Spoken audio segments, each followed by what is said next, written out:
एक महात्मा जी थे, उन्होंने देखा बहेलिया आता है, पक्षियों को दाना बिछाता है, जाल में फंसा के ले जाता है। तो पक्षियों की भाषा जानते थे, पक्षियों को सिखाया कि तुम सब अब मुखिया हो, सब पक्षियों में ये बात फैला दो, बहेलिया आएगा, दाना डालेगा, जाल बिछाएगा, कोई भी दाना चुगना नहीं, क्योंकि जाल है। तुम्हें दाना दिखाई देता है, दाने में जो जाल है वो तुम्हें नहीं दिखाई देता, इसे चुगना नहीं। सब पक्षियों को सिखा दिया। जब लौट के आए तो सब जाल में फंसे थे, यही बोल रहे थे, बहेलिया आएगा, दाना डालेगा, जाल बिछाएगा, चुगना नहीं। अरे उनका मूर्खों, हम गीत थोड़ी सिखाए थे, ये तो हम तुम्हें बात समझाए थे कि फंसना नहीं हो, फंसे उसी में। वही हमारी दशा है। ये सब क्या है? मोह माया है। सत्य तो भगवान है, भगवान का नाम है, सबको मरना है। ये बात किसको पता नहीं?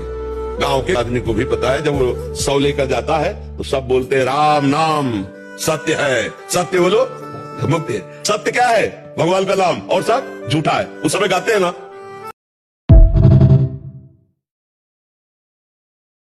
एक महात्मा ने हमको कहा था, अचल बिहार में जब थे तो बहुत शरीर में कष्ट था, बर्तन मांज रहे थे श्री जी को स्नान कराने। तो ऐसे आए, गोरे से एकदम पतले से महात्मा थे, हमने कभी उनको नहीं देखा, वो शायद भागवती ही थे। तो उनका, ए महात्मा उदास क्यों हो? नजदीक आए, हमसे पूछे उदास क्यों हो? कहा उदास क्या, हमारी किडनी खराब है, हमारे समय पीड़ा होती रहती है। तब उन्होंने कहा, ए उदास मत हो, 80 साल तो नहीं मरेगा। उन्होंने कहा था कि तू 80 वर्ष का होके ही मरेगा, ऐसे नहीं मरेगा। अरे हम कहा महाराज जी क्यों मजाक करते हो? डॉक्टर ने कहा 2-2.5 साल पास देख लेना।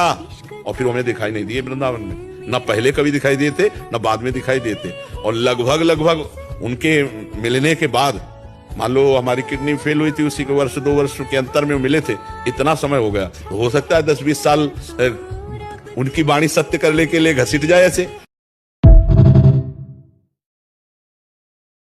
रावण में कोई कमी नहीं थी, पुलस्त जी का नाती था, बहुत बड़े ब्रह्म ऋषि का। ब्रह्म ऋषि कोई साधारण नहीं, उत्तम कुल पुलस्त कर नाती। और बल ऐसा था, जहां जाके भुजा बजा देता ना, लोक के लोग उसके सामने झुक जाते थे। चलत दशानन डोलत अवनी, धरती मारता तो नाव की तरह डगमगाने लगती, ऐसा बलशाली। और विद्वान इतना बड़ा कि जहां भी रुद्राभिषेक आज भी होगा तो उसका रचा हुआ स्तोत्र गाया जाएगा। जटाटवी गलत ज्वल प्रवाह पावित स्थले गोले लंब लंबिताम भुजंग तुंग मालिका, ये उसी का रचा हुआ है। बड़ा भारी ज्ञानी, मतलब शास्त्र ज्ञानी भी था। 12 बजे रात्रि के नेत्र खुले, लगा अब तो 1 घंटा केवल रह गया, हम 1 बजे शौच स्नान को जाते हैं, कहीं लेट गए तो सो जाएंगे, तो सोफा में बैठ गए। शाम 1 घंटा पहले से तैयारी है कि हमको स्नान जाना है, 1 बजे स्नान, क्योंकि 2 बजे तो रोड में उतर आते हैं। आज भी वही अभ्यास है जो बचपन का था। हमने बचपन में सर्दी में कभी कंबल नहीं ओढ़ा, इसी बात से कि हमारी दिनचर्या बिगड़ जाएगी। घंटे 2 घंटे ऐसे मार्किन के कपड़े से ऐसे उठ के बैठ गए। भजन ऐसे थोड़ी, रात दिन एक करके भजन, भूख प्यास गर्मी सर्दी बरसात, तब कोई वस्तु हासिल करने के लिए, मतलब ये जगत की वस्तु हासिल करने के लिए कितनी मेहनत कर, फिर जगदीश को हासिल करने के लिए। तो दिनचर्या में जब महत्व बुद्धि होगी तब उठ जाएगी। शरीर की स्थिति ठीक नहीं, फिर भी नहीं मानते। हमारे अनंत जन्मों के प्यारे भगवान से मिलने का अवसर आया है, अब हम चूकेंगे नहीं।